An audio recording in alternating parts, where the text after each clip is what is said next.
ফেলুদা সমগ্র, সত্যজিৎ রায়। ঘুরঘুটিয়ার ঘটনা।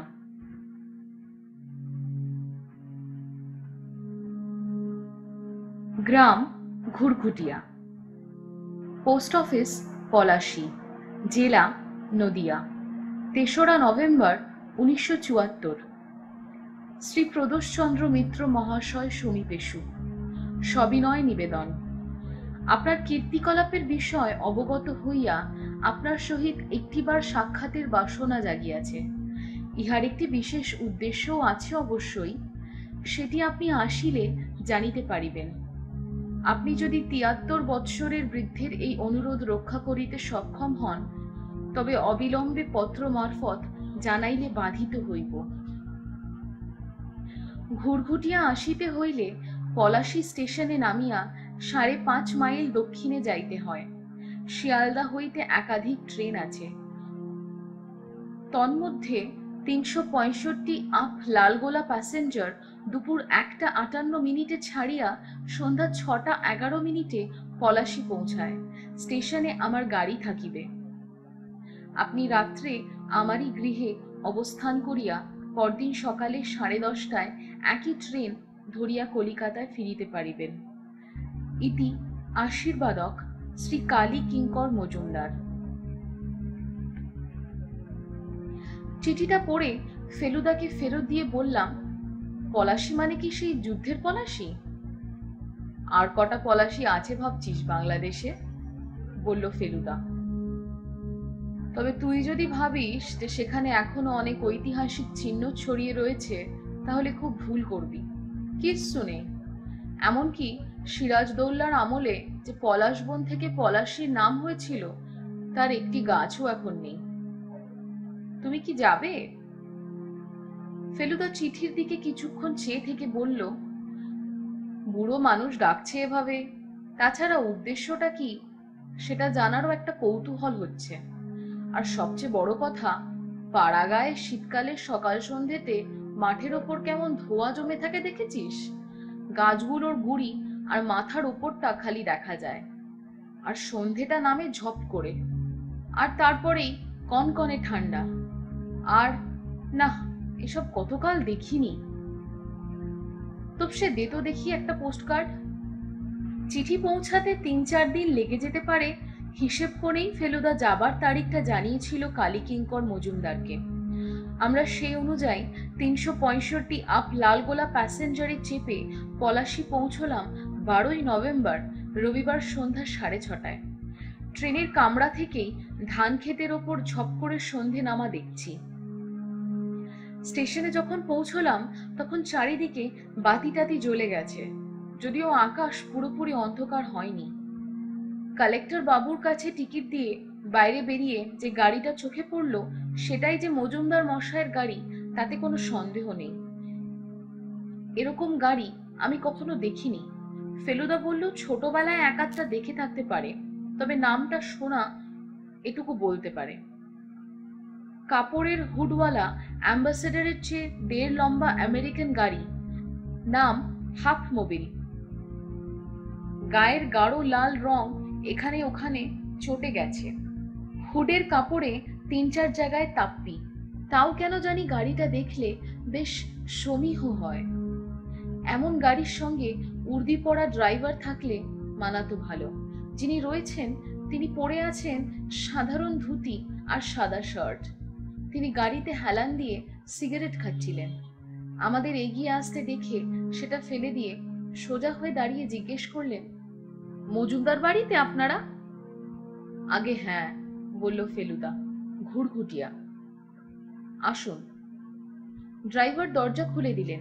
আমরা ৪০ বছরের পুরনো গাড়ির ভিতর ঢুকে সামনের দিকে পা ছড়িয়ে হেলান দিয়ে আরাম করে বসলাম। ড্রাইভার হ্যান্ডেল মেরে স্টার্ট দিয়ে গাড়ি ঘুরঘুটিয়ার দিকে রওনা করিয়ে দিলেন। রাস্তা ভালো নয়, গাড়ির স্প্রিংও পুরনো, তাই আরাম বেশিক্ষণ টিকল না। তবুও পলাশীর বাজার ছাড়িয়ে গাড়ি গ্রামের খোলা রাস্তায় পড়তেই চোখ আর মন একসঙ্গে জুড়িয়ে গেল। ফেলুদা ঠিকই বলেছিল, ধানে ভরা ক্ষেতের ওপরে গাছপালায় ঘেরা ছোট ছোট গ্রাম দেখা যাচ্ছে। আর তারই আশেপাশে জমাট বাঁধা ধোঁয়া ছড়িয়ে বিছিয়ে আছে মেঘের মতো, মাটি থেকে ৮-১০ হাত উপরে। চারিদিক দেখে মনে হচ্ছিল একেই বোধহয় বলে ছবির মতো সুন্দর। এরকম একটা জায়গায় যে আবার একটা পুরনো জমিদার বাড়ি থাকতে পারে সেটা বিশ্বাসই হচ্ছিল না। কিন্তু মিনিট ১০ চলার পর রাস্তার দুপাশের গাছপালা দেখে বুঝতে পারলাম আম, জাম, কাঁঠাল ভরা একটা বাগানের মধ্যে দিয়ে চলেছি। তারপর রাস্তাটা ডান দিকে ঘুরে একটা পোড়ো মন্দির পেরোতেই সামনে দেখতে পেলাম নহবতখানা সমেত একটা শ্যাওলা ধরা প্রকাণ্ড সাদা ফটক। আমাদের গাড়িটা ৩ বার হর্ন দিয়ে ফটকের ভেতরে ঢুকতে সামনে বিশাল বাড়িটা বেরিয়ে পড়ল। পিছনের সন্ধ্যার আকাশ থেকে লাল টাল উবে গিয়ে এখন শুধুই একটা গাঢ় বেগুনি ভাব রয়েছে। অন্ধকার বাড়িটা আকাশের সামনে একটা পাহাড়ের মতো দাঁড়িয়ে আছে। বাড়িটার অবস্থা যে প্রায় জাদুঘরে রাখার মতো সেটা কাছে গিয়েই বুঝতে পারলাম। দেয়ালে শ্যাতা ধরেছে, সর্বাঙ্গে পলেস্তারা খসে গিয়ে ইট বেরিয়ে পড়েছে। সেই ইটের মধ্যেও আবার ফাটল ধরে তার ভিতর থেকে গাছপালা গজিয়েছে। গাড়ি থেকে নেমে ফেলুদা প্রশ্ন করল, এদিকে ইলেকট্রিসিটি নেই বোধহয়? আগে না, বলল ড্রাইভার। ৩ বছর থেকে শুনছি আসবে আসবে, কিন্তু এখনো পর্যন্ত আসেনি। আমরা যেখানে দাঁড়িয়েছি সেখান থেকে উপর দিকে চাইলে দোতলার অনেকগুলো ঘরের জানালা দেখা যায়, কিন্তু তার একটাতেও আলো আছে বলে মনে হলো না।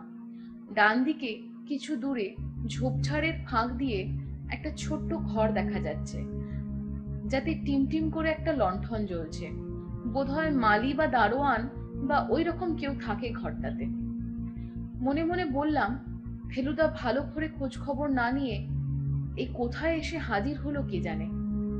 একটা লণ্ঠনের আলো এসে পড়লো বাড়ির সদর দরজা দিয়ে বাইরের জমিতে। তারপরেই একজন বুড়ো চাকর এসে দরজার মুখটাতে দাঁড়ালো। ইতিমধ্যে ড্রাইভার গাড়িটাকে নিয়ে গেছে বোধহয় গ্যারেজের দিকে। চাকরটা ভুরু কুচকে একবার আমাদের দিকে দেখে নিয়ে বলল, ভিতরে আসুন। আমরা দুজনে তার পিছন পিছন বাড়ির ভিতরে ঢুকলাম।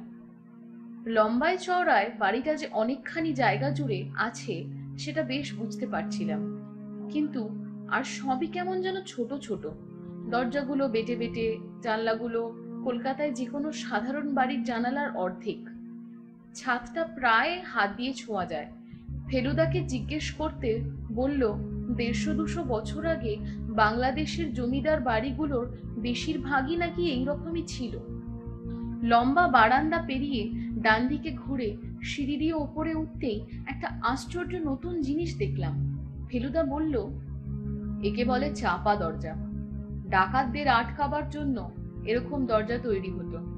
এ দরজা বন্ধ করলে আর খাঁড়া দাঁড়িয়ে থাকে না, ভাঁজ হয়ে মাথার ওপরে সিলিং এর মতো তেরছা ভাবে শুয়ে পড়ে। দরজার গায়ে যে ফুটোগুলো দেখছিস সেগুলো দিয়ে বল্লম ঢুকিয়ে ডাকাতদের খুঁচিয়ে তাড়ানো হতো। দরজা পেরিয়ে একটা লম্বা বারান্দা, তার শেষ মাথায় কুলুঙ্গিতে একটা প্রদীপ জ্বলছে। তারই পাশে একটা দরজা দিয়ে একটা ঘরে গিয়ে ঢুকলাম আমরা তিনজন। এই ঘরটা বেশ বড়, আরো বড় মনে হতো যদি এত জিনিসপত্র না থাকতো। একটা প্রকাণ্ড খাট ঘরের প্রায় অর্ধেকটা দখল করে আছে। তার মাথার দিকে বাঁ পাশে একটা টেবিল, তার পাশে একটা সিন্দুক। এছাড়া চেয়ার রয়েছে ৩টে, একটা এমনি আলমারি, মেঝে থেকে ছাদ অব্দি বইয়ে ঠাসা। খাটের ওপর কম্বল মুড়ি দিয়ে শোয়া একজন বৃদ্ধ ভদ্রলোক। টেবিলের ওপর রাখা একটি মোমবাতির আলো তার মুখে পড়েছে, আর সেই আলোতে বুঝতে পারছি সাদা দাড়ি গোফের ফাঁক দিয়ে ভদ্রলোক আমাদের দিকে চেয়ে হাসছেন। বসুন, বললেন কালী কিঙ্কর মজুমদার। নাকি বসো বলবো? তুমি তো দেখছি বয়সে আমার চেয়ে অর্ধেকেরও বেশি ছোট। তুমি বলি কি বলো? নিশ্চয়ই। ফেলুদা আমার কথা চিঠিতেই লিখে দিয়েছিল, এখন আলাপ করিয়ে দিল। একটা জিনিস লক্ষ্য করলাম যে আমাদের দুজনেরই নমস্কারের উত্তরে উনি কেবল মাথা নাড়লেন। খাটের সামনেই দুটো পাশাপাশি চেয়ারে বসলাম আমরা দুজন। চিঠিটা পেয়ে কৌতূহল হয়েছিল নিশ্চয়ই? ভদ্রলোক হালকা হেসে জিজ্ঞেস করলেন, না হলে আর এতদূর আসি? বেশ বেশ। মজুমদার মশাই সত্যি খুশি হয়েছেন, এটা বেশ বোঝা যাচ্ছিল। না এলে আমি দুঃখ পেতাম, মনে করতাম তুমি দাম্ভিক, আর তাছাড়া তুমিও একটা পাওনা থেকে বঞ্চিত হতে। অবশ্যই জানি না এসব বই তোমার আছে কিনা। ভদ্রলোকের দৃষ্টি টেবিলের দিকে ঘুরে গেল। চারটে মোটা মোটা বই রাখা রয়েছে মোমবাতির পাশেই। ফেলুদা উঠে গিয়ে বইগুলো নেড়ে চেড়ে দেখে বলল, সর্বনাশ, এ তো দেখছি সবই দুষ্প্রাপ্য বই, আর প্রত্যেকটা আমার পেশা সম্পর্কে। আপনি নিজে কি কোনো কালে? না, ভদ্রলোক হেসে বললেন, আমি নিজে কোনোদিনও গোয়েন্দাগিরি করিনি। ওটা বলতে পারো আমার যুবা বয়সের একটা শখ বা হবি। আজ থেকে 52 বছর আগে আমাদের পরিবারে একটা খুন হয়, পুলিশ লাগানো হয়। ম্যালকম বলে এক সাহেব গোয়েন্দা খুনি ধরে দেয়। সেই ম্যালকমের সঙ্গে কথাবার্তা বলে আমার গোয়েন্দাগিরি সম্পর্কে কৌতূহল হয়। তখনই এইসব বই কিনি। সেই সঙ্গে অবশ্যই গোয়েন্দা কাহিনী পড়ারও খুব শখ হয়। এমএল গ্যাবেরিওর নাম শুনেছ? হ্যাঁ হ্যাঁ, উৎসাহের সঙ্গে বলে উঠল ফেলুদা। ফরাসি লেখক, প্রথম ডিটেকটিভ উপন্যাস লেখেন। মাথা নেড়ে বললেন কালীকিঙ্কর মজুমদার। তার সবকটা বই আমার আছে। আর তাছাড়া এডগার অ্যালেন পো, কোনান ডয়েল, এ তো আছেই। বই যা কিনেছি তার সবই 40 বছর বা তারও বেশি আগের। তার চেয়ে বেশি আধুনিক কিছু নেই আমার কাছে। আজকাল অবশ্যই এ লাইনের কাজ অনেক বেশি অগ্রসর হয়েছে, অনেক সব নতুন বৈজ্ঞানিক উপায় আবিষ্কার হয়েছে। তবে তোমার বিষয় যেটুকু জেনেছি তাতে মনে হয় তুমি আরো সরলভাবে, প্রধানত মস্তিষ্কের ওপর নির্ভর করে কাজ করছো, আর বেশ সাকসেসফুলি করছো। কথাটা ঠিক বলেছি কি? সাকসেসের কথা জানি না, তবে পদ্ধতি সম্বন্ধে যেটা বললেন সেটা ঠিক। সেটা জেনেই আমি তোমাকে ডেকেছি। ভদ্রলোক একটু থামলেন। ফেলুদা নিজের জায়গায় ফিরে এসেছে। মোমবাতির স্থির শিখাটা দেখে কিছুক্ষণ চেয়ে থেকে কালীকিঙ্কর বাবু বললেন, আমার যে শুধু 70-এর ওপর বয়স হয়েছে তা নয়, আমার শরীরও ভালো নেই। আমি চলে গেলে এসব বইয়ের কি দশা হবে জানি না। তাই ভাবলাম অন্তত এই কটা যদি তোমার হাতে তুলে দিয়ে যেতে পারি, তাহলে এগুলোর যত্ন হবে, কদর হবে। ফেলুদা অবাক হয়ে তাকের বইগুলোর দিকে দেখছিলেন। বলল, এ সবই কি আপনার নিজের বই? কালীকিঙ্কর বাবু বললেন, বইয়ের শখ মজুমদারদের বংশে একমাত্র আমারই। আর নানা বিষয়ে যে উৎসাহ ছিল আমার, সেটা নিশ্চয়ই বুঝতে পারছো। তা তো বটেই। আর্কিওলজির বই রয়েছে, আর্টের বই, বাগান সম্বন্ধে বই, ইতিহাস, জীবনী, ভ্রমণ কাহিনী, এমনকি থিয়েটারের বইও তো দেখছি। তার মধ্যে কিছু বেশ নতুন বলে মনে হচ্ছে। এখনো বই কেনেন নাকি? তা কিনি বই কি, রাজেন বলে আমার একটি ম্যানেজার গোছের লোক আছে। তাকে মাসে 2-3 বার করে কলকাতায় যেতে হয়। তখন লিস্ট করে দিই, ও কলেজ স্ট্রিট থেকে নিয়ে আসে। ফেলুদা টেবিলের ওপর রাখা বইগুলোর দিকে দেখে বলল, আপনাকে যে কি বলে ধন্যবাদ দেব বুঝতে পারছি না। কালীকিঙ্কর বাবু বললেন, বইগুলো নিজের হাতে করে তোমার হাতে তুলে দিতে পারলে আরো বেশি খুশি হতাম, কিন্তু আমার দুটো হাতই অকেজো হয়ে আছে। আমরা দুজনেই একটু অবাক হয়ে ভদ্রলোকের দিকে চাইলাম। উনি হাত দুটো কম্বলের তলায় ঢুকিয়ে রেখেছেন ঠিকই, কিন্তু সেটার যে কোনো বিশেষ কারণ আছে সেটা বুঝতে পারিনি। আর্থ্রাইটিস জানো তো, যাকে সোজা বাংলায় বলে গেঁটে বাত। হাতের আঙুলগুলো আর ব্যবহার করতে পারি না। এখন অবশ্যই আমার ছেলে কিছুদিন হলো এখানে এসে রয়েছে, নইলে আমার চাকর গোকুলই আমাকে খাইয়ে টাইয়ে দেয়। আপনার চিঠিটা কি আপনার ছেলে লিখেছিলেন? না, ওটা লিখেছিল রাজেন। বৈষয়িক ব্যাপারগুলো ওই দেখে। ডাক্তার ডাকার দরকার হলে গাড়ি করে গিয়ে নিয়ে আসে বহরমপুর থেকে। পলাশীতে ভালো ডাক্তার নেই। লক্ষ্য করছিলাম ফেলুদার দৃষ্টি মাঝে মাঝে চলে যাচ্ছে ঘরের কোনায় রাখা সিন্দুকটার দিকে। ও বলল, আপনার সিন্দুকটার একটু বিশেষত্ব আছে বলে মনে হচ্ছে। তালা চাবির ব্যবস্থা নেই দেখছি, কম্বিনেশনে খোলে বুঝি? কালীকিঙ্কর বাবু হেসে বললেন, ঠিক ধরেছ, একটা বিশেষ সংখ্যা আছে, সেই অনুযায়ী নবটা ঘোরালে তবে খোলে। এসব অঞ্চলে এককালে ডাকাতদের খুব উপদ্রব ছিল জানো তো। আমার পূর্বপুরুষই তো ডাকাতি করে জমিদার হয়েছে, তারপর আবার আমরাই ডাকাতের হাতে লাঞ্ছনা ভোগ করেছি। তাই মনে হয়েছিল তালার বদলে কম্বিনেশন করলে হয়তো আরেকটু নিরাপদ হবে। কথাটা শেষ করে ভদ্রলোক ভুরু কুঁচকে কি যেন ভাবলেন, তারপর তার চাকরের নাম ধরে একটা হাঁক দিলেন। প্রায় সঙ্গে সঙ্গে বুড়ো গোকুল এসে হাজির হলো। কালীকিঙ্কর বাবু বললেন, একবার খাঁচাটা আনতো গোকুল, এদের দেখাবো। গোকুল কয়েক সেকেন্ডের মধ্যেই একটা খাঁচায় একটা টিয়া নিয়ে এসে হাজির। মোমবাতির আলোয় টিয়ার চোখ দুটো জল জল করছে। কালীকিঙ্কর বাবু পাখিটার দিকে চেয়ে বললেন, বলো তো মা, ত্রিনয়ন, ত্রিনয়ন বলো তো। কিছুক্ষণ সব চুপচাপ। তারপর আশ্চর্য পরিষ্কার গলায় পাখি বলে উঠল, ত্রিনয়ন, ও ত্রিনয়ন। আমি তো পাখিকে এত পরিষ্কার কথা বলতে কখনো শুনিনি, কিন্তু ওখানেই শেষ না, সঙ্গে আরো দুটো কথা জুড়ে দিল টিয়া, একটু জিরো। তারপর আবার পুরো কথাটা পরিষ্কার করে বলে উঠল টিয়া, ত্রিনয়ন, ও ত্রিনয়ন, একটু জিরো। ফেলুদা ভুরু কুঁচকে গেছে, বলল, ত্রিনয়নকে? কালীকিঙ্কর বাবু হো হো করে হেসে উঠে বললেন, সেটি বলবো না তোমাকে, শুধু এইটুকু বলবো যে যেটা বলছে সেটা হলো একটা সংকেত। 12 ঘন্টা সময় আছে তোমার, দেখো তো তুমি সংকেতটা বার করতে পারো কিনা। আমার সিন্দুকের সঙ্গে সংকেতটার যোগাযোগ আছে বলে দিলাম। ফেলুদা বলল, টিয়াকে ওটা শেখানোর পেছনে কোনো উদ্দেশ্য আছে কিনা সেটা জানতে পারি? নিশ্চয়ই পারো, বললেন কালীকিঙ্কর মজুমদার। বয়সের সঙ্গে অধিকাংশ মানুষের স্মরণ শক্তি কমে আসে, সেটা জানো তো। বছর 3 আগে একদিন সকালে হঠাৎ দেখি সিন্দুকের সংকেতটা মনে আসছে না। বিশ্বাস করবে, সারা দিন চেষ্টা করেও নম্বরটি মনে করতে পারিনি। শেষটায় মনে পড়লো মাঝরাত্রিরে। নম্বরটা লিখে রাখিনি কোথাও, কারণ কখন যে কার কি অভিসন্ধি হয় সেটা তো বলা যায় না। তাই মনে হয়েছিল ওটা মাথায় রাখাই ভালো। এক আমার ছেলে জানতো, কিন্তু সে থাকতো বাইরে বাইরে।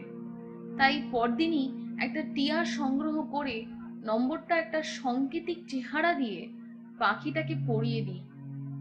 এখনো মাঝে মাঝেই সংকেতটা বলে ওঠে। অন্য পাখিরা যেমন বলে রাধা কিষান বা ঠাকুর ভাত দাও।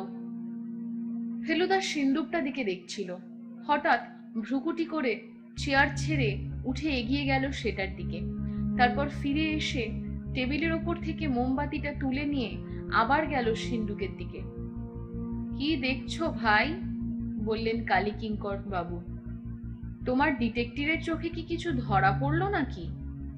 ফেলুদা সিন্দুকের সামনেটা পরীক্ষা করে বলল, আপনার সিন্দুকের দরজার উপর কিঞ্চিত বল প্রয়োগ করা হয়েছে বলে মনে হয়। বোধহয় কেউ দরজাটা খুলতে চেষ্টা করেছিল। কালীকিঙ্কর বাবু গম্ভীর হয়ে গেলেন। তুমি এ বিষয়ে নিশ্চিত? ফেলুদা মোমবাতিটা আবার টেবিলের উপর রেখে বলল, ঝাড়পোছ করতে গিয়ে এরকম দাগ পড়বে বলে মনে হয় না, কিন্তু এ ধরনের ঘটনার কোনো সম্ভাবনা আছে কি সেটা আপনি ভালো বলতে পারবেন। কালীকিঙ্কর বাবু একটু ভেবে বললেন, বাড়িতে লোক বলতে তো আমি, গোকুল, রাজেন, আমার ড্রাইভার মণিলাল ঠাকুর আর মালি। আমার ছেলে বিশ্বনাথ দিন 5 হলো এসেছে। ও থাকে কলকাতায়, ব্যবসা করে। আমার সঙ্গে যোগাযোগ বিশেষ নেই। এবারে এসেছে ওই যা বললাম, আমার অসুখের খবর পেয়ে। গত সোমবার সকালে আমার বাগানের বেঞ্চিটায় বসে ছিলাম, ওঠার সঙ্গে সঙ্গে চোখে অন্ধকার দেখে আবার বেঞ্চিতেই পড়ে যাই। রাজেন পলাশী থেকে বিশ্বনাথকে ফোন করে দেয়।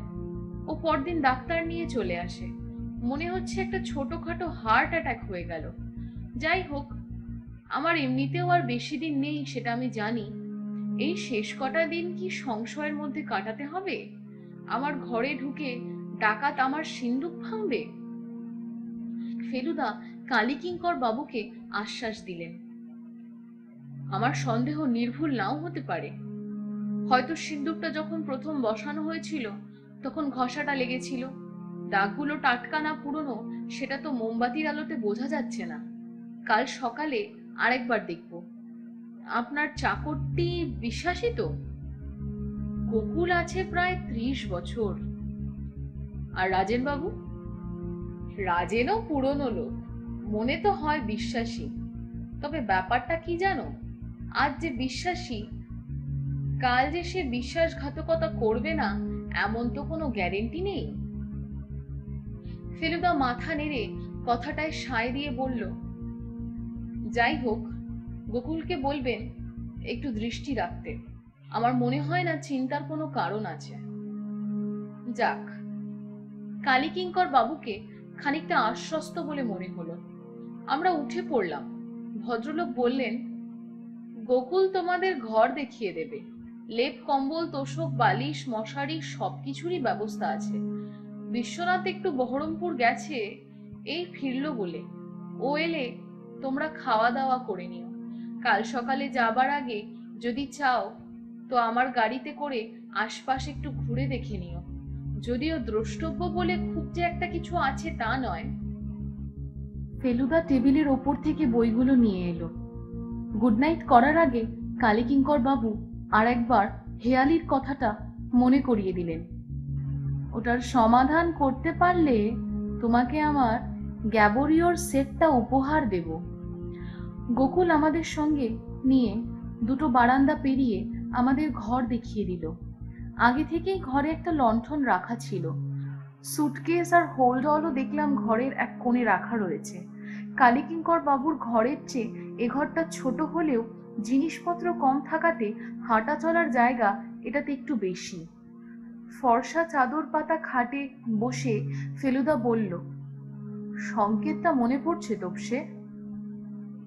এই রে, ত্রিনয়ন নামটা মনে আছে, কিন্তু সমস্ত সংকেতটা জিজ্ঞেস করে ফেলুদা প্যাঁচে ফেলে দিয়েছে। পারলি না তো? ঝোলা থেকে আমার খাতাটা বার করে সংকেতটা লিখে ফেল। গ্যাবোরিওর বইগুলোর ওপর বেজায় লোভ হচ্ছে। খাতা পেন্সিল নিয়ে বসার পর ফেলুদা বলল, আর আমি গোটা গোটা অক্ষরে লিখে ফেললাম, ত্রিনয়ন ও ত্রিনয়ন একটু জিরো। লিখে নিজেরই মনে হলো, এ আবার কিরকম সংকেত? এর তো মাথা মুন্ডু কিছুই বোঝা যায় না। ফেলুদা এর সমাধান করবে কি করে? ফেলুদা এদিকে বিছানা ছেড়ে উঠে গিয়ে জানালা খুলে বাইরে দেখছে। জ্যোৎস্না রাত, বোধহয় পূর্ণিমা। আমি ফেলুদার পাশে গিয়ে দাঁড়ালাম। এটা বাড়ির পিছন দিক। ফেলুদা বলল, একটা পুকুর টুকুর গোছের কিছু আছে বলে মনে হচ্ছে ডান দিকটায়। ঘন গাছপালার ফাঁক দিয়ে দূরে জল ঝিকমিক করছে, সেটা আমিও দেখছি। এক টানা ঝিঝি ডেকে চলেছে, তার সঙ্গে এই মাত্র যোগ হলো শেয়ালের ডাক। আমার মনে হলো এত নির্জন জায়গায় এরা কি কখনো আসেনি। জানালা দিয়ে ঠান্ডা হাওয়া আসছিল। ফেলুদা পাল্লা দুটো বন্ধ করতেই একটা মোটরের আওয়াজ পেলাম। এটা অন্য গাড়ি, সে বিশাল প্রাচীন আমেরিকান গাড়ি নয়। বিশ্বনাথ মজুমদার এলেন বলে মনে হচ্ছে, ফেলুদা মন্তব্য করলো। তার মানে এবার খেতে ডাকবে। সত্যি বলতে কি, বেশ খিদে পেয়ে গিয়েছিল। একটায় ট্রেন ধরবো বলে সকালে খেয়ে বেরিয়েছি। পথে রানাঘাট স্টেশনে অবশ্যই মিষ্টি আর চা খেয়ে নিয়েছিলাম। হয়তো এমনিতে খিদে পেত না, কারণ ঘড়িতে বলছে সবেমাত্র 8টা বেজেছে। কিন্তু এখানে তো আর কিছু করার নেই, এমনকি লণ্ঠনের আলোতে বইও পড়া যাবে না। তাই মনে হচ্ছিল খেয়ে দিয়ে কম্বলের তলায় ঢুকতে পারলে মন্দ হয় না। এতক্ষণ খেয়াল করিনি, এবার দেখলাম আমাদের ঘরের দেওয়ালে একটা ছবি রয়েছে, আর ফেলুদা সেটার দিকে চেয়ে আছে। ফটো নয়, আঁকা ছবি, আর বেশ বড়। সেটা যে কালীকিঙ্কর বাবুর পূর্বপুরুষের ছবি তাতে কোনো সন্দেহ নেই। খালি গায়ে বসে আছেন বাবু চেয়ারের ওপরে। পাকানো গোঁফ, কাঁধ অব্দি লম্বা চুল, টানা টানা চোখ আর বিরাট চড়া কাঁধ, মুগুর ভাজা কুস্তি করা শরীর। ফিসফিস করে বলল ফেলুদা, মনে হচ্ছে ইনি সেই প্রথম ডাকাত জমিদার। বাইরে পায়ের শব্দ। আমরা দুজনেই দরজার দিকে চাইলাম। গোকুল বাইরে একটা লণ্ঠন রেখে গিয়েছিল, তার আলোটা ঢেকে প্রথম একটা ছায়া ঘরের মেঝেতে পড়ল, আর তারপর একটা অচেনা মানুষ চৌখাটের বাইরে এসে দাঁড়ালো। ইনি কি বিশ্বনাথ মজুমদার? না, হতেই পারে না। খাটো করে পরা ধুতি, গায়ে ছাই রঙের পাঞ্জাবি, ঝুপো গোফ আর চোখে পুরু চশমা। ভদ্রলোক গলা বাড়িয়ে ভুরু কুচকে বোধহয় আমাদের খুঁজছেন। কিছু বলবেন রাজেন বাবু? ফেলুদা প্রশ্ন করল। ভদ্রলোক যেন এতক্ষণে আমাদের দেখতে পেলেন। এবার সর্দি বসা গলায় কথা এলো। ছোটবাবু ফিরেছেন, ভাত দিতে বলেছি, গোকুল আপনাদের খবর দেবে। রাজেনবাবু চলে গেলেন। কিসের গন্ধ বলো তো? আমি জিজ্ঞেস করলাম ফেলুদাকে। বুঝতে পারছিস না? ন্যাপথলিন। গরম পাঞ্জাবিটা সবেমাত্র বার করেছে ট্রাঙ্ক থেকে। রাজেনবাবুর পায়ের শব্দ মিলিয়ে যাবার সঙ্গে সঙ্গে আবার বুঝতে পারলাম আমরা কি আশ্চর্য থমথমে পরিবেশের মধ্যে রয়েছি। এরকম জায়গায় দিনের পর দিন মানুষ থাকে কি করে? ফেলুদা পাশে থাকলে সাহসের অভাব হবে না জানি, কিন্তু না থাকলে এই আদ্যিকালের পোড়ো জমিদার বাড়িতে 5 মিনিটও থাকার সাধ্যই হতো না আমার। কালীকিঙ্কর বাবু আবার নিজেই বললেন এ বাড়িতে নাকি এককালে খুন হয়েছিল। কোন ঘরে কে জানে। ফেলুদা এর মধ্যে লণ্ঠন সমেত টেবিলটাকে কাছে এনে খাটে বসে খাতা খুলে সংকেত নিয়ে ভাবা শুরু করে দিয়েছে। দু একবার যেন ত্রিনয়ন বলে বিড়বিড় করতেও শুনলাম। আমি আর কি করি, দরজা দিয়ে বেরিয়ে বাইরের বারান্দায় গিয়ে দাঁড়ালাম। ওটা কি? বুকটা ধড়াস করে উঠল। কি জানি একটা নড়ে উঠেছে বারান্দার ওদিকটা, যেখানে লণ্ঠনের আলো অন্ধকারে মিশে গেছে। দাঁতে দাঁত চিপে রইলাম অন্ধকারের দিকে। এবার বুঝলাম ওটা একটা বেড়াল। ঠিক সাধারণ সাদা বা কালো বেড়াল নয়, এটার গায়ে বাঘের মতো ডোরা। বেড়ালটা কিছুক্ষণ আমার দিকে এক দৃষ্টিতে চেয়ে থেকে একটা হাই তুলে উল্টো দিকে ফিরে হেলতে দুলতে অন্ধকারের মধ্যে অদৃশ্য হয়ে গেল। তার কিছু পরেই শুনলাম কর্কশ গলায় টিয়ার ডাক। তারপরেই আবার সব চুপচাপ। বিশ্বনাথ বাবুর ঘরটা কোথায় কে জানে। তিনি কি দোতলায় থাকেন না একতলায়? রাজেন বাবুই বা কোথায় থাকেন? আমাদের এমন ঘর দিয়েছে কেন যেখান থেকে কারোর কোনো সাড়া শব্দ পাওয়া যায় না? আমি ঘরে ফিরে এলাম। ফেলুদা খাটের ওপর পা তুলে দিয়ে খাতা হাতে নিয়ে ভাবছে। আর না পেরে বললাম, এরা এত দেরি করছে কেন বলতো? ফেলুদা ঘড়ি দেখে বলল, তা মন্দ বলিসনি, প্রায় 15 মিনিট হয়ে গেল। বলেই আবার খাতার দিকে মন দিল। আমি ফেলুদার পাওয়া বইগুলো উল্টে পাল্টে দেখলাম। একটা বই আঙুলের ছাপ সম্বন্ধে, একটার নাম ক্রিমিনোলজি, আর একটা ক্রাইম অ্যান্ড ইটস ডিটেকশন। 4 নম্বর বইটার নামের মানেই বুঝতে পারলাম না, তবে এটাই অনেক ছবি রয়েছে। তার মধ্যে পরপর 10 পাতায় শুধু বিভিন্ন রকমের পিস্তল আর বন্দুক। ফেলুদা রিভলভারটা সঙ্গে এনেছে কি? প্রশ্নটা মাথায় আসতেই মনে পড়ল ফেলুদা তো গোয়েন্দাগিরি করতে আসেনি, আর সেটার কোনো প্রয়োজনও নেই। কাজেই রিভলভারেরই বা কি দরকার? বইগুলো সুটকেসে রেখে খাটে বসতে যাব এমন সময় আচমকা অচেনা গলার আওয়াজ পেয়ে বুকটা আবার ধড়াস করে উঠল। এবারের লোকটিকে চেনায় কোনো অসুবিধে নেই। ইনি গোকুল নন, রাজেন বাবু নন, গাড়ির ড্রাইভার নন, আর রান্নার ঠাকুর তো ননই। কাজে ইনি বিশ্বনাথ বাবু ছাড়া আর কেউ হতে পারেন না। আপনাকে অনেক দেরি করিয়ে দিলাম। ভদ্রলোক ফেলুদাকে নমস্কার করে বললেন, আমার নাম বিশ্বনাথ মজুমদার। সেটার বলতে দিতে হয় না, বাপের সঙ্গে বেশ মিল আছে চেহারায়, বিশেষ করে চোখ আর নাকে। বয়স 40-45 হবে। মাথায় চুল এখনো সবই কাঁচা, গোঁফদাড়ি নেই, ঠোঁট দুটো অসম্ভব রকম পাতলা। ভদ্রলোককে আমার ভালো লাগলো না। কেন ভালো লাগলো না সেটা অবশ্যই বলা মুশকিল। একটা কারণ বোধহয় উনি আমাদের এতক্ষণ বসিয়ে রেখেছেন, আর আরেকটা কারণ, যদি ওটা ভুল হতে পারে, ভদ্রলোক আমাদের দিকে চেয়ে হাসলেও সে হাসিটা কেন জানি না খাঁটি বলে মনে হলো না। যেন আসলে সত্যি তার আমাদের দেখে খুশি হননি। সেটা হবে না আমরা চলে গেলে পর।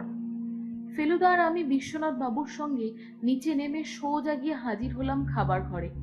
আমি ভেবেছিলাম মাটিতে বসে খেতে হবে, এখন দেখছি বেশ বড় একটা ডাইনিং টেবিল রয়েছে, আর তার উপরে রূপোর থালা বাটি গেলাস সাজানো। যে যার জায়গায় বসার পর বিশ্বনাথ বাবু বললেন, আমার আবার কি শীত কি গ্রীষ্ম দুবেলা চান করা অভ্যেস, তাই একটু দেরি হয়ে গেল।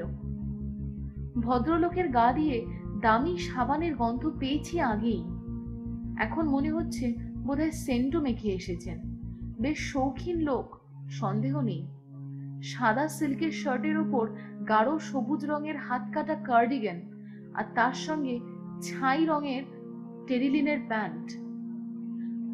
বাটি চাপা ভাত ভেঙে মোচার ঘন্ট দিয়ে খাওয়া শুরু করে দিলাম।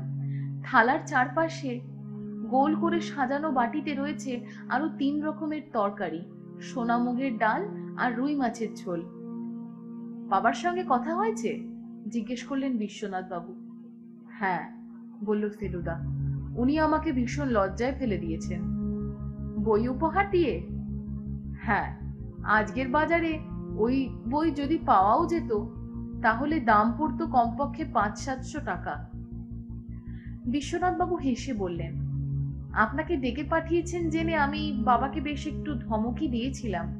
শহুরে লোকেদের এই অজপাড়া গায়ে ডেকে এনে কষ্ট দেবার কোনো মানে হয় না। ফেলুদা কথাটার প্রতিবাদ করলো। কি বলছেন মিস্টার মজুমদার, আমার তো এখানে এসে দারুণ লাভ হয়েছে, কষ্টের কোনো কথাই ওঠে না। বিশ্বনাথ বাবু ফেলুদার কথায় তেমন আমল না দিয়ে বললেন, আমার তো এই 4 দিনেই প্রাণ হাঁপিয়ে উঠেছে। বাবাজি কি করে একটানা এতদিন রয়েছে জানিই না। বাইরে একেবারেই যান না? শুধু তাই না, বেশিরভাগ সময় ওর ওই অন্ধকার ঘরে খাটের ওপর শুয়ে থাকেন। দিনে কেবল দুবার কিছুক্ষণের জন্য বাগানে গিয়ে বসেন, এখন অবশ্যই শরীরের জন্য সেটাও বন্ধ। আপনি আর কদিন আছেন? আমি আমি কালই যাব। বাবার এখন ইমিডিয়েট কোনো ডেঞ্জার নেই। আপনারা তো বোধহয় 8:30টার ট্রেনে ফিরছেন। আগে হ্যাঁ। তাহলে আপনারাও যাবেন আর আমিও বেরোবো। ফেলুদা ভাতে ডাল ঢেলে বলল, আপনার বাবার তো নানা রকম শখ দেখলাম, আপনি নিজে কি একেবারেই 100% ব্যবসাদার? হ্যাঁ মশাই, কাজকর্ম করে আর অন্য কিছুই আর করার প্রবৃত্তি থাকে না। বিশ্বনাথ বাবুর কাছ থেকে বিদায় নিয়ে আমরা যখন ঘরে ফিরে এলাম তখন বেজেছে প্রায় 9:30। এখানে ঘড়ির টাইমের আর কোনো মানে নেই আমার কাছে, কারণ 7টা থেকেই মনে হচ্ছে মাঝরাত্রির। ফেলুদাকে বললাম, বালিশগুলো কি উল্টো দিকে করে শুলে তোমার কোনো আপত্তি আছে? কেন বলতো? তাহলে আর চোখ খুললেই ডাকাত বাবুটিকে দেখতে হবে না। ফেলুদা হেসে বলল, ঠিক আছে, আমার কোনো আপত্তি নেই। ভদ্রলোকের চাহনিটা যে আমারও খুব ভালো লাগছিল তা বলতে পারি না। শোবার আগে ফেলুদা লণ্ঠনের আলোটাকে কমিয়ে দিল, আর তার ফলে ঘরটাও যেন আরো ছোট হয়ে গেল। চোখ যখন প্রায় বুঝে এসেছে তখন হঠাৎ ফেলুদার মুখে ইংরেজি কথা শুনে অবাক হয়ে এক ধাক্কায় ঘুম ছুটে গেল। স্পষ্ট শুনলাম ফেলুদা বলল, There was a brown crow. আমি কুনুইয়ের ভর করে উঠে বসলাম। ব্রাউন ক্রো? কাক আবার ব্রাউন হয় নাকি? এসব কি আবল তাবল বকছো ফেলুদা? গ্যাবরিওর বইগুলো বোধহয় পেয়ে গেলাম রে তোপসে। সে কি, সমাধান হয়ে গেল? খুব সহজ। এদেশে এসে সাহেবরা যখন গোড়ার দিকে হিন্দি শিখত তখন উচ্চারণের সুবিধের জন্য কতগুলো কায়দা বার করেছিল। দেয়ার ওয়াজ এ ব্রাউন ক্রো এই কথাটার সঙ্গে কিন্তু বাদামি কাকের কোনো সম্পর্ক নেই। এটা আসলে সাহেব তার বেয়ারাকে দরজা বন্ধ করতে বলছে। দরওয়াজা বন্ধ করো। এই ত্রিনয়ন ব্যাপারটাও কতকটা সেই রকম। গোড়ায় ত্রিনয়নকে 3 ভেবে বারবার হোঁচট খাচ্ছিলাম। সে কি, ওটা 3 নয় বুঝি? আমি তো ওটা 3 ভাবছিলাম। হুম, 3 নয়। ত্রিনয়নের ত্রিটা হলো 3 আর নয়ন হলো 9, দুইয়ে মিলে 39। ত্রিনয়ন ও ত্রিনয়ন হলো 39039। এখানে ও মানে 0, অর্থাৎ শূন্য। আমি লাফিয়ে উঠলাম। তাহলে একটু জিরো মানে 820, জলের মতো সোজা। সুতরাং পুরো সংখ্যা হচ্ছে 39039,820। কেমন ঢুকলো মাথায়? এবার ঘুমো। মনে মনে ফেলুদার বুদ্ধির তারিফ করে আবার বালিশে মাথা দিয়ে চোখ বুজতে যাব, এমন সময় আবার বারান্দায় পায়ের আওয়াজ। রাজেন বাবু। এত রাত্রে ভদ্রলোকের কি দরকার? আবার ফেলুদাকে জিজ্ঞেস করতে হলো, কিছু বলবেন রাজেন বাবু? ছোটবাবু জিজ্ঞেস করলেন, আপনাদের আর কিছু দরকার লাগবে কিনা? না না, কিছু না, সব ঠিক আছে। ভদ্রলোক যেভাবে এসেছিলেন সেইভাবেই আবার চলে গেলেন। চোখ বন্ধ করার আগে বুঝতে পারলাম জানালার খড়খড়ি দিয়ে আসা চাঁদের আলোটা হঠাৎ ফিকে হয়ে গেল, আর সেই সঙ্গে শোনা গেল দূর থেকে ভেসে আসা মেঘের গর্জন। তারপর বেড়ালটা কোত্থেকে জানি দুবার ম্যাও ম্যাও করে উঠল। তারপর আর কিছু মনে নেই। সকালে উঠে দেখি ফেলুদা ঘরের জানালাগুলো খুলছে। বলল, রাত্রিরে বৃষ্টি হয়েছিল, টের পাসনি? রাত্রে যাই হোক, এখন যে মেঘ কেটে গিয়ে ঝলমলে রোদ বেরিয়েছে, সেটা খাটে শোয়া অবস্থাতেই বাইরের গাছের পাতা দেখে বুঝতে পারছি। আমরা ওঠার আধ ঘন্টার মধ্যে চা এনে দিল বুড়ো গোকুল। দিনের আলোতে ভালো করে ওর মুখ দেখে মনে হলো গোকুল যে শুধু বুড়ো হয়েছে তা নয়, তার মতো এমন ভেঙে পড়া দুঃখী ভাব আমি খুব কম মানুষের মধ্যেই দেখেছি। কালীকিঙ্কর বাবু উঠেছেন? ফেলুদা জিজ্ঞেস করলো। গোকুল কানে কম শোনে কিনা জানি না, সে প্রশ্নটা শুনে কেমন যেন ফ্যাল ফ্যাল মুখ করে ফেলুদার দিকে দেখলো। তারপর দ্বিতীয়বার জিজ্ঞেস করাতে মাথা নেড়ে হ্যাঁ বলে ঘর থেকে বেরিয়ে গেল। 7:30 নাগাদ আমরা কালীকিঙ্কর বাবুর ঘরে গিয়ে হাজির। ভদ্রলোক ঠিক কালকেরই মতো বিছানায় শুয়ে আছেন কম্বলের তলায়। তার পাশে জানালাটা দিয়ে রোদ আসে বলেই বোধহয় উনি সেটাকে বন্ধ করে রেখেছেন। ঘরটা তাই সকালবেলাতেও বেশ অন্ধকার। যেটুকু আলো আছে সেটা আসছে বারান্দার দরজাটা দিয়ে। আজ প্রথম লক্ষ্য করলাম ঘরের দেওয়ালে কালীকিঙ্কর বাবুর একটা বাঁধানো ফটোগ্রাফ রয়েছে। ছবিটা বেশ কিছুদিন আগে তোলা, কারণ তখনও ভদ্রলোকের গোঁফদাড়ি পাকতে শুরু করেনি। ভদ্রলোক বললেন, গ্যাবরিওর বইগুলো আগে থেকেই বার করে রেখেছি, কারণ আমি জানি তুমি সফল হবেই। ফেলুদা বলল, হয়েছি কিনা সেটা আপনি বলবেন। 39039,820 ঠিক আছে? সাব্বাস গোয়েন্দা, হেসে বলে উঠলেন কালীকিঙ্কর মজুমদার। নাও, বইগুলো নিয়ে তোমার থলির মধ্যে পুরে ফেলো, আর দিনের আলোতে একবার সিন্দুকের গায়ে দাগগুলো দেখো দেখি। আমার তো দেখে মনে হচ্ছে না ওটা নিয়ে চিন্তা করার কোনো কারণ আছে। ফেলুদা বলল, ঠিক আছে, আপনি নিশ্চিন্তে থাকলেই হলো। ফেলুদা আরেকবার ধন্যবাদ দিয়ে প্রথম ডিটেকটিভ ঔপন্যাসিকের লেখা বই চারখানা তার ঝোলার মধ্যে পুরে নিল। তোমরা চা খেয়েছ তো? কালীকিঙ্কর বাবু জিজ্ঞেস করলেন। আগে হ্যাঁ। ড্রাইভারকে বলা আছে, গাড়ি বার করেই রেখেছে, তোমাদের স্টেশনে পৌঁছে দেবে। বিশ্বনাথ খুব ভোরে বেরিয়ে গেছে, বলল ওর 10টার মধ্যে কলকাতায় পৌঁছতে পারলে সুবিধে হয়। রাজেন গেছে বাজারে, গোকুল তোমাদের জিনিসপত্র গাড়িতে তুলে দেবে। তোমরা কি স্টেশনে যাবার আগে একটু আশেপাশে ঘুরে দেখতে চাও? ফেলুদা বলল, আমি ভাবছিলাম 10:30 ট্রেনটার জন্য অপেক্ষা না করে এখনই বেরিয়ে পড়লে হয়তো 372 ডাউনটা ধরতে পারবো। তা বেশ তো, তোমাদের মতো শহুরে লোকেদের পল্লী গ্রামে বন্দি করে রাখতে চাই না আমি। তবে তুমি আসাতে আমি যে খুবই খুশি হয়েছি সেটা আমার একেবারে অন্তরের কথা। কাল রাত্রিরের বৃষ্টিতে ভেজা রাস্তা দিয়ে গাড়িতে করে পলাশী স্টেশনের দিকে যেতে আমি সকালবেলার রোদে ভেজা ধান ক্ষেতের দৃশ্য দেখছি। এমন সময় শুনলাম ফেলুদা ড্রাইভারকে একটা প্রশ্ন করলো, স্টেশনে যাবার কি এছাড়া আর অন্য কোনো রাস্তা আছে? আগে না বাবু, বলল মণিলাল ড্রাইভার। ফেলুদার মুখ গম্ভীর। একবার ভাবলাম জিজ্ঞেস করি ও কি ভাবছে, কোনো সন্দেহের কারণ ঘটেছে কিনা, কিন্তু সাহস হলো না। রাস্তায় কাদা ছিল বলে 10 মিনিটের জায়গায় 15 মিনিট লাগলো স্টেশন পৌঁছতে। মাল নামিয়ে গাড়ি ছেড়ে দিলাম। ফেলুদা কিন্তু টিকিট ঘরের দিকে গেল না। মালগুলো স্টেশন মাস্টারের জিম্মায় রেখে আবার বাইরের রাস্তায় বেরিয়ে গেল। রাস্তায় সাইকেল রিক্সার লাইন। সবচেয়ে সামনের রিক্সার মালিকের কাছে গিয়ে ফেলুদা জিজ্ঞেস করলো, এখানকার থানাটা কোথায় জানেন? জানি বাবু। চলুন তো, তাড়া আছে। প্রচন্ড ভাবে প্যাক প্যাক করে হর্ন দিতে দিতে ভিড় কাটিয়ে কলিশন বাঁচিয়ে আমরা 5 মিনিটের মধ্যে থানায় পৌঁছে গেলাম। ফেলুদার খ্যাতি যে এখান পর্যন্ত পৌঁছে গেছে সেটা বুঝলাম যখন সাব ইন্সপেক্টর মিস্টার সরকার ওর পরিচয় দিতে চিনে ফেললেন। ফেলুদা বলল, ঘুরঘুটি আর কালীকিঙ্কর মজুমদার সম্বন্ধে কি জানেন বলুন তো? কালীকিঙ্কর মজুমদার? সরকার ভুরু কুঁচকোলেন।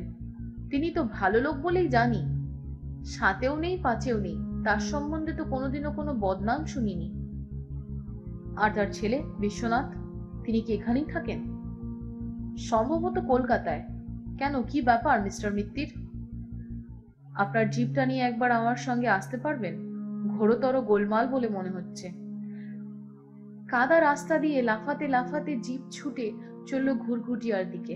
ফেলুদা প্রচন্ড চাপা উত্তেজনার মধ্যে শুধু একটিবার মুখ খুলল, যদিও তার কথা আমি ছাড়া কেউ শুনতে পেল না। আর্থ্রাইটিস, সিন্ধুকে দাগ, ডিনারে বিলম্ব, রাজেনবাবুর গলা ধরা, ন্যাপথলিন, সব ছকে পড়ে গেছে রে তোপসে। ফেলু মিত্তির ছাড়াও যে অনেক লোকে অনেক বুদ্ধি রাখে সেটা সবসময় খেয়াল থাকে না।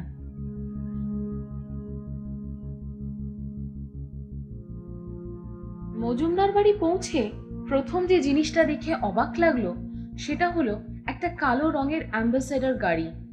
ফটকের বাইরে গাড়িটি দাঁড়িয়ে রয়েছে, এটাই নিঃসন্দেহে বিশ্বনাথ বাবুর গাড়ি।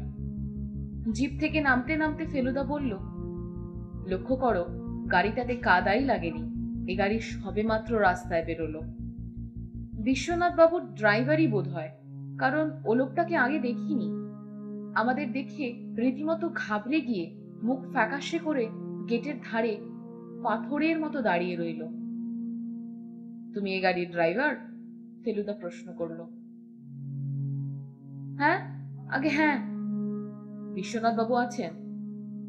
লোকটা ইতস্তত করছে দেখে ফেলুদা আর অপেক্ষা না করে সোজা গিয়ে ঢুকলো বাড়ির ভেতর।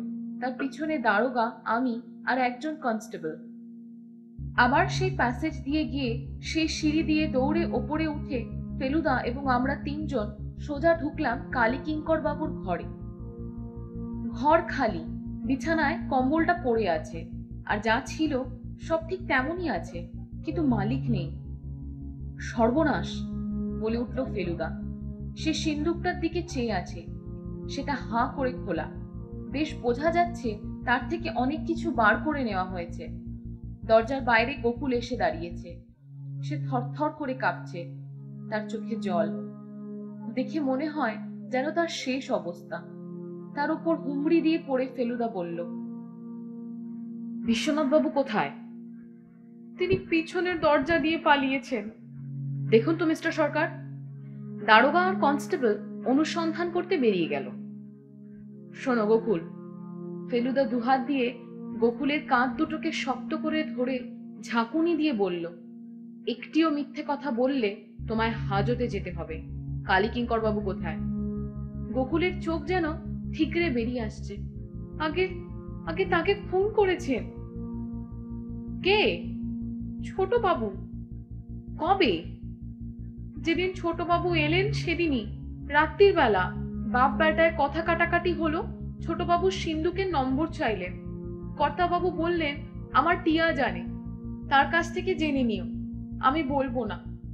তারপরে তারপরে তার কিছুক্ষণ পরে ছোট বাবু আর তেনার গাড়ির ড্রাইভার বাবু দুজনে মিলে। গোকুলের গলা ধরে এলো, বাকিটা তাকে খুব কষ্ট করে বলতে হলো। দুজনে মিলে কর্তা বাবুর লাশ নিয়ে গিয়ে ফেললো ওই পিছনের দিঘির জলে, গলায় পাথর বেঁধে। আমার মুখ বন্ধ করেছেন ছোট বাবু, প্রাণের ভয় দেখিয়ে। বুঝেছি। আর রাজেন বাবু বলে তো কোনো লোকই নেই, তাই না? ছিলেন, তবে তিনি মারা গেছেন। আজ 2 বছর হয়ে গেল। আমি আর ফেলুদা এবার ছুটলাম নিচে। সিঁড়ি দিয়ে নেমে বাঁয়ে ঘুরলেই পিছনের বাগানে যাবার দরজা। বাইরে বেরোনো মাত্র মিস্টার সরকারের চিৎকার শুনলাম, পালাবার চেষ্টা করবেন না মিস্টার মজুমদার, আমার হাতে অস্ত্র রয়েছে। ঠিক সেই মুহূর্তেই শোনা গেল একটা জলে ঝাঁপিয়ে পড়ার শব্দ আর একটা পিস্তলের আওয়াজ। আমরা দুজনে দৌড়ে গাছগাছড়া ঝোপঝাড় ভেঙে এগিয়ে গিয়ে দেখলাম একটা প্রকাণ্ড তেঁতুল গাছের নিচে মিস্টার সরকার হাতে রিভলভার নিয়ে আমাদের দিকে পিছন করে দাঁড়িয়ে আছেন। তেঁতুল গাছের পরেই কালকের দেখা পুকুরটা, আর জলের বেশিরভাগই সবুজ পানায় ঢাকা। লোকটা আগেই লাফ দিয়েছে, বললেন মিস্টার সরকার। সাঁতার জানে না। গিরিশ, দেখো তো টেনে তুলতে পারো কিনা। কনস্টেবল বিশ্বনাথ বাবুকে শেষ পর্যন্ত টেনে তুলেছিল। এখন ছোট বাবুর দশা ওই টিয়া পাখির মতো, খাঁচায় বন্ধি। সিন্দুক থেকে টাকা কড়ি গয়নাগাটি যা নিয়েছিলেন সবই উদ্ধার পেয়েছে। লোকটা ব্যবসা করতো ঠিকই, কিন্তু তার সঙ্গে জুয়া ইত্যাদি অনেক বদ অভ্যাস ছিল, যার ফলে ইদানিং ধার দেনায় তার অবস্থা শোচনীয় হয়ে উঠেছিল। ফেলুদা বলল, কালীকিঙ্কর বাবুর সঙ্গে দেখা করার প্রায় 20 মিনিট পর রাজেন বাবু হাজির হন, আর রাজেন বাবু চলে যাবার প্রায় আধ ঘন্টা পর বিশ্বনাথ বাবুর সাক্ষাৎ পাই। তিনজনকে একসঙ্গে একবারও দেখা যায়নি। এটা ভাবতে ভাবতেই প্রথমে সন্দেহটা জাগে, তিনটে লোকই আছে তো, নাকি একজনেই পালা করে তিনজনের ভূমিকা পালন করছে। তখন অ্যান্টিকের বইগুলোর কথা মনে পড়লো। তাহলে কি বিশ্বনাথ বাবু এককালে শখ ছিল থিয়েটারের? তিনি যদি ছদ্মবেশে ওস্তাদ হয়ে থাকেন, অভিনয় জেনে থাকেন, তাহলে এইভাবে এই অন্ধকার বাড়িতে আমাদের বোকা বানানো তার পক্ষে কঠিন নয়।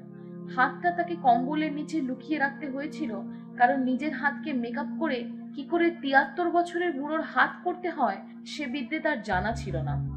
সন্দেহ একেবারে পাকা হলো যখন দেখলাম কাদার উপরে বিশ্বনাথ বাবুর গাড়ির টায়ারের ছাপ পড়েনি। আমি কথার ফাঁকে প্রশ্ন করলাম, তোমাকে এখানে আসতে লিখেছিল কে? ফেলুদা বলল, সেটা কালীকিঙ্কর বাবুই লিখেছিলেন, তাতে কোনো সন্দেহ নেই। বিশ্বনাথ বাবু সেটা জেনেছিলেন। তিনি আসতে বাধা দেননি, কারণ আমার বুদ্ধির সাহায্যে তার সংকেতটি জানার প্রয়োজন হয়েছিল। শেষ পর্যন্ত আমাদের 10টা ট্রেন ধরতে হলো। রওনা হবার আগে ফেলুদা তার সুটকেস আর ঝোলা থেকে 8খানা বই বার করে আমার হাতে দিয়ে বলল, খুনির হাত থেকে উপহার নেবার বাসনা নেই আমার, তবে বুকশেলফের ফাঁকগুলো ভরিয়ে দিয়ে আয় তো। আমি যখন বইগুলো রেখে কালীকিঙ্কর বাবুর ঘর থেকে বেরোচ্ছি, তখন টিয়া বলছে, ত্রিনয়ন, ও ত্রিনয়ন, একটু জিরো।